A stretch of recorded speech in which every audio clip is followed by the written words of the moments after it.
अस्सलाम वालेकुम दोस्तों। तो आज हम बात करेंगे पैनिक अटैक्स के बारे में कि पैनिक अटैक्स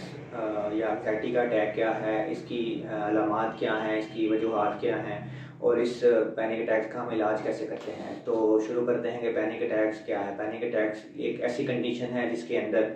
मरीज़ में कैफियत तारी हो जाती है, जिसमें मरीज़ को महसूस होता है कि उसका दिल जो है वो काम करना छोड़ गया है। साथ में मरीज़ को सांस की दुश्वारी महसूस होना शुरू हो जाती है, दिल की धड़कन जो है वो बढ़ जाती है, चक्कर आना शुरू हो जाते हैं, आंखों के आगे अंधेरा आना शुरू हो जाता है, हाथ पांव कांपना शुरू हो जाते हैं, ठंडे पसीने आना शुरू हो जाते हैं और मरीज़ को महसूस होता है कि उसकी टांगों पे वजन नहीं आएगा। तो ये और सांस की जो नाली है उसके अंदर कोई रुकावट वगैरह पैदा हो गई है। तो ये कुछ फिजिकल या मेंटल सिम्टम्स हैं जो मरीज़ के अंदर आती हैं और मरीज़ जो है मरीज़ को महसूस होता है या मरीज़ के आसपास जो लोग हैं उनको महसूस होता है कि खुदा ना खास्ता मरीज़ को हार्ट अटैक हो गया है, और वो कोशिश करते हैं कि मरीज़ को एमरजेंसी में लेके जाएँ, मेडिकल एमरजेंसी में लेके जाएँ, जहाँ मरीज़ के टेस्ट वगैरह होते हैं, ईसीजी होती है, चेस्ट एक्सरे होते हैं और वो सब कुछ नॉर्मल आता है और जो डॉक्टर है वो मरीज़ को तसल्ली दे के घर भेज देता है। तो ऐसी कंडीशन में को हम पैनिक अटैक्स बोलते हैं। पैनिक अटैक्स की कोई वजह नहीं है, लेकिन कुछ जिन लोगों की फैमिली हिस्ट्री वगैरह होती है, माँ बाप में, दादा दादी में अगर ये मसला हो रहा है, चाहे कुछ इवेंट्स हैं बचपन में, अगर मरीज़ को स्ट्रेसफुल इवेंट्स का सामना करना पड़ रहा है, या कुछ लोग जो हर चीज़ के बारे में टेंशन लेते हैं, ज़्यादा सोचते हैं कि ये मसला हो गया है तो ये कैसे हल होगा, ये किसी को क्या होगा, बिल्कुल ज़हन के बारे में ज़्यादा सोचते हैं,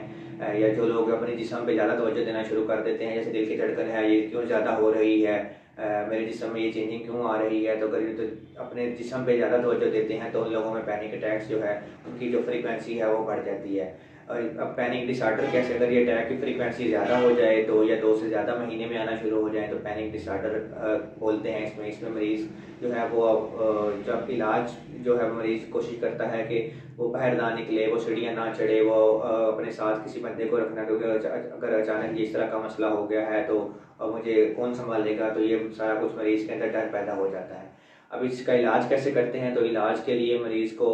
2 तरह से इलाज है इसका। एक तो है काउंसलिंग वगैरह करते हैं मरीज़ को, ब्रीदिंग एक्सरसाइज वगैरह बोलते हैं मरीज़ को, कहते हैं कि फिजिकल सिम्टम्स नहीं है, ये मेंटल सिम्टम्स हैं, साइकोलॉजिकल सिम्टम्स हैं। आप जितना अपने आप को रिलैक्स करेंगे उतना आप पैनिक अटैक से बच सकते हैं। कुछ ब्रीदिंग एक्सरसाइज मरीज़ को बताएंगे कि आप लंबे लंबे सांस लें, ठहर ठहर के या आराम आराम से पानी पीना शुरू कर दें, अपने माइंड को डाइवर्ट करें तो आप काफ़ी हद तक, और जिस जगह पे मौजूद हैं उस जगह पे बैठना शुरू कर दें तो आप काफ़ी हद तक जो है वो अपने पैनिक अटैक पे काबू पा सकते हैं। लेकिन कुछ लोगों की शिद्दत ज़्यादा होती है, उन्हें दिन में 4 से 5 दफ़ा ये मसला होना शुरू हो रहा होता है, तो फिर उन लोगों में हम मेडिकेशन देते हैं, जिसमें बीटा ब्लॉकर्स हैं, प्रोपेनोलोल है जो दिल की धड़कन को कम करती है, बेंजोडाज़ेपीन्स हैं, वो कुछ टाइम के लिए देनी होती हैं, हफ्ता या 10 दिन से ज़्यादा ना दें क्योंकि उनकी डिपेंडेंस हो सकती है।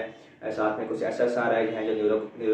केमिकल्स हैं जो जिस्म के अंदर जिनकी कमी हुई होती है और जिसकी वजह से पैनिक अटैक्स हो रहे होते हैं, तो वो कुछ स्टार्ट करते हैं, तो वो काफ़ी हद तक जो है मरीज़ के पैनिक अटैक में बेहतरी आ जाती है। तो टेक होम मैसेज ये है, अगर मरीज़ को इस तरह की अलामत आ रही है और वो बार बार इमरजेंसी में जा रहा है और डॉक्टर से बता रहे हैं कि आपका दिल बिल्कुल ठीक है, आपके फेफड़ों में कोई मसला नहीं है, तो मरीज़ को पैनिक अटैक का मसला है, तो वो अपने करीबी डॉक्टर को दिखाए और वो इसका इलाज अपने आप को रिलैक्स करे, तो वो काफ़ी हद तक इन अलामात पे काबू पा सकता है। शुक्रिया।